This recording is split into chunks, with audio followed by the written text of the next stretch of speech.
రెండవ పాసురం. வையத்துவால் வீர்காள் நாமும் நம் பாவைக்கு செய்யும் கிரிசைகள் கேளீரோ பார்க்கடலுள் பையத்துயின்ற பரமனடி பாடி நெய்யுண்ணோம் பாலுண்ணோம் நாட்கால நீராடி மையெட்டெழுதோம் மலரிட்டு நாம் முடியோம் செய்யாதன செய்யோம் தீக்குறளை சென்றோதோம் ஐயமும் பிச்சையும் ஆந்தனையும் கை காட்டி ఉయ్యుమారెన్ని యుగందేలోర్యంబావాయ్. భావము: భూలోకంలోని గోకులంలో పుట్టిన భాగ్యవతులారా, మనం చేయబోయే వ్రతానికి ముఖ్యంగా ఆచరించవలసిన కృత్యములను వినండి. శ్రీమన్నారాయణి పాదార విందాలకు కీర్తిస్తాము.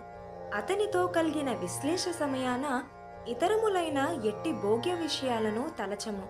పాలను తాగము, కన్నుల కాటుక ఉంచము, నేతిని భుజింపము, సిగలో పూలను దాల్చము, అనగా శాస్త్ర విరుద్ధములైన ఎట్టి పనులను చేయము. ఒకరిపై చాడీలను చెప్పము, సత్పత్ర దానము చేస్తాము.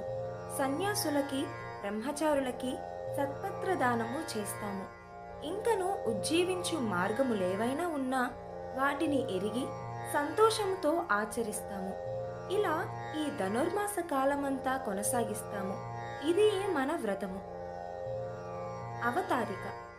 ఈ మాలికలో గోదాదేవి వ్రతమును చేయటానికి కొన్ని నియమాలను వివరిస్తుంది.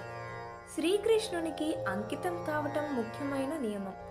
భక్తి లేనిదే వ్రతం చేసినా ఫలం దక్కదు. శ్రీకృష్ణునికి అంకితం కావటం, ఆయన అనుగ్రహం మాత్రమే కోరటం, ఇవే ముఖ్యం.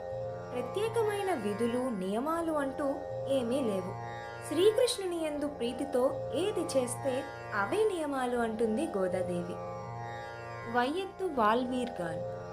ఈ భూమి మీద ఉండి సుఖించాలని కోరిక ఉంటే చాలు రండి అని చెబుతుంది. ఈ భూమి తామస గుణమిచ్చేది. ఇక్కడ ఉండగా సాత్విక గుణం కలగటం కుంపెట్లో తామర పువ్వు పూసినట్లు అంటారు. చివరికి పరమాత్మకు కూడా తామస గుణ ప్రభావం తప్పలేదు అని సీతాదేవి హనుమంతునితో చెప్తుంది ఈ విషయం రామాయణంలో.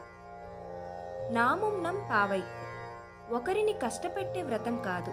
లోకుల వ్రతాలు వారి వారి సుఖాల కోసం చేస్తే, ఈ వ్రతం లోకమందరి కోసం చేసేది. సెయ్యం కిరిసెగల్ కేలీరో. మరి ఏం చేద్దాం ఈ వ్రతంలో వినండి. పార్కడలుల్ పయ్యెత్తు ఇండ్ర పరమనడి పాడి. పాలకడలిలోని సుకుమారంగా పవలించి ఉన్న వైకుంఠనాథుని